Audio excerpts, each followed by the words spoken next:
Assalamualaikum warahmatullahi wabarakatuh. Selamat pagi anak-anak.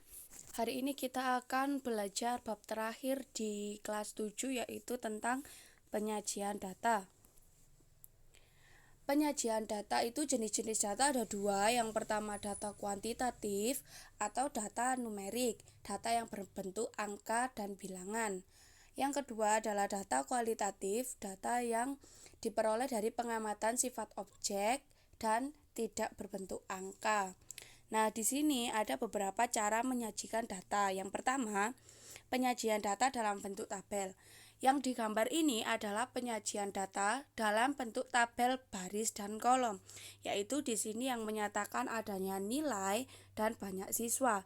Ini bisa ditentukan oleh soalnya. Kalau soalnya mengacu kepada nilai, tabelnya seperti ini. Kalau soalnya mengacu pada contoh ukuran baju, nilainya diganti ukuran baju bisa. Kadang juga diganti tinggi badan ataupun berat badan. Nah, selanjutnya adalah tabel kontingensi. Tabel kontingensi ini dibuat untuk data yang memiliki lebih dari satu kategori. Contoh, dalam tabel ini ada dua kategori, yaitu ada tabel kelas dan kategori jenis kelamin. Jadi bentuknya seperti ini, dibagi menjadi dua kolomnya. Untuk kelasnya dan jenis kelamin tetap membacanya seperti ini. Kelas 7A, jenis kelamin dari kelas 7A, prianya berapa, wanitanya berapa. Seperti itu. Selanjutnya adalah menyajikan data dalam bentuk tabel distribusi frekuensi. Nah, tabel distribusi frekuensi ini sering sekali muncul sampai kalian kelas atas. Jadi, tabel distribusi frekuensi digunakan menyajikan data yang dibagi menjadi beberapa kelompok. Jadi, tabel ini digunakan untuk nilai-nilai yang besar. Contoh seperti ini, namanya kategori nilai dan banyak siswa. Jadi di sini nilainya ada rentang-rentang seperti ini. Bedanya apa dengan tabel baris dan kolom? Bedanya kalau distribusi frekuensi nilainya dalam bentuk rentang-rentang, 61 sampai 70, 71 sampai 80, seperti itu. Dan dalam tabel ini juga ada jumlahnya. Kalau di baris dan kolom tidak ada. Selanjutnya adalah contoh menyajikan data dalam bentuk tabel. Sajikan data ukuran sepatu siswa kelas 7 berikut ke dalam tabel baris dan kolom. Nah, ini ada banyak siswanya berapa dan di situ nilainya berapa kan. Jadi kita buat dulu. Di sini ada ukuran sepatu ya. Jadi ukuran sepatu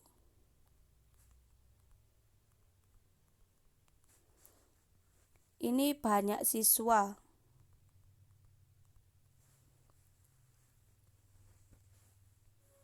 Nah, seperti ini. Terus tadi ada nilai ukuran sepatunya 34, 35 dan 36. 34 tadi ada 5 siswa. 35 ada 3 siswa dan 36 ada 2 siswa. Nah, cara mengerjakannya seperti ini untuk tabel baris dan kolom. Selanjutnya, mengolah dan menyajikan data dalam diagram batang. Nah, di sini dalam diagram batang ada tabel tinggi badan siswa kelas 7. Nah, kalau dalam penyajian diagram batang, di sininya harus tinggi badannya, banyak siswanya harus berada di yang menjulang ke atas ini, yang bagian vertikal garisnya. Jadi tinggi badan berada di bawah, banyak siswa berada di atas. Nah, dalam tabel ini 135 banyak siswanya 5. Nah, jadi 135 banyak siswanya 5. 136 banyak siswanya 7. Nah, seperti ini. Kalau seumpamanya datanya hanya sedikit ini, kalian harus mengurutkan banyak siswanya dari 1 sampai 10 agar gampang. Terus lagi, kalian harus memakai buku berpeta agar lebih gampang untuk menggambar diagram batangnya. Selanjutnya, mengolah dan menyajikan data dalam diagram garis. Nah, ini hampir sama dengan diagram batang, hanya saja kalau diagram garis dihubungkan dengan titik-titik.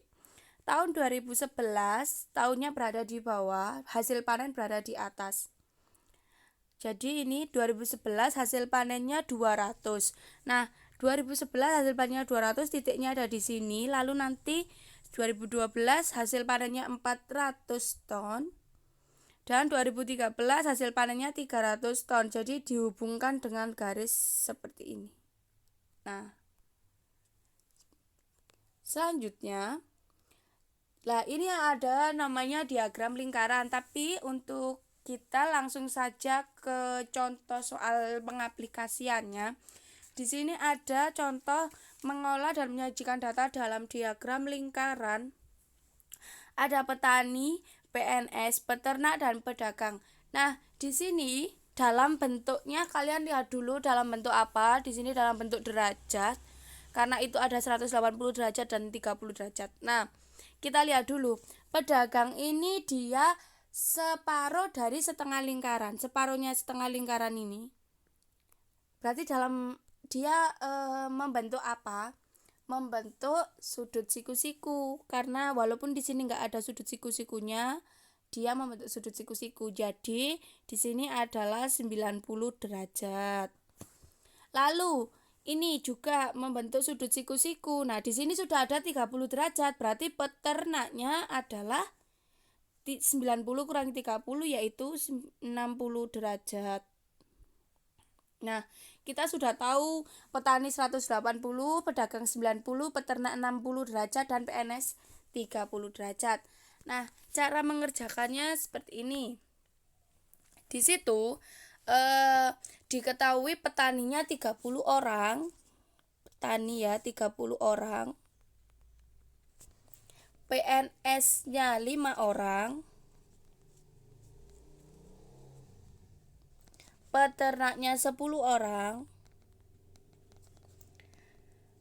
Dan pedagangnya 15 orang. Nah, diketahui PNS 5 orang, petani 30 orang, peternak 10 orang, dan pedagang 15 orang dengan masing-masing sudut yang seperti itu. Cara mengerjakannya, yang pertama kita cari petani dulu, karena petani yang paling besar sudutnya ya. Petani ada 30 orang. Nah, besar sudutnya adalah kalian jumlah dahulu banyak warganya. Karena tadi sudah diketahui berapa per pekerjaan. Jadi petani 30, pedagang 15, peternak 10, dan PNS 15. Totalnya adalah 60 orang. Berarti cara mencari petani adalah 30 per 60 kali 360 derajat sama dengan berapa? Untuk memastikan jawaban kalian benar. Jadi 60 bagi 360 ya. Jawabannya adalah 6. 6 kali 30 180 derajat. Nah, tadi petani digambar adalah 180 derajat. Jadi sudah betul. Kita lanjut ke PNS. Di PNS ada sebanyak 5 orang. Jadi cara mengerjakannya adalah 5 per total semua orang dikali 360 derajat. 6 kali 5 adalah 30 derajat. Nah, tadi digambar dia PNS menyatakan 30 derajat. Nah, selanjutnya adalah pedagang. Pedagang tadi 15. 15 orang berarti 15 per 60 kali 360. 6 kali 15 adalah 90 derajat. Nah, begitu seterusnya. Untuk memastikan jawaban benar, nanti setiap derajat yang ada di lingkaran itu kalian harus bisa mentotalnya sampai 360 derajat. Kenapa? Karena di dalam derajat pada lingkaran itu totalnya adalah 360 derajat. Nah, selanjutnya kalian kerjakan latihan soal 5.1 nomor 4 dan 5, latihan soal 5.2 nomor 2, latihan soal 5.3 nomor 1 yang A, latihan soal 5.4 nomor 2.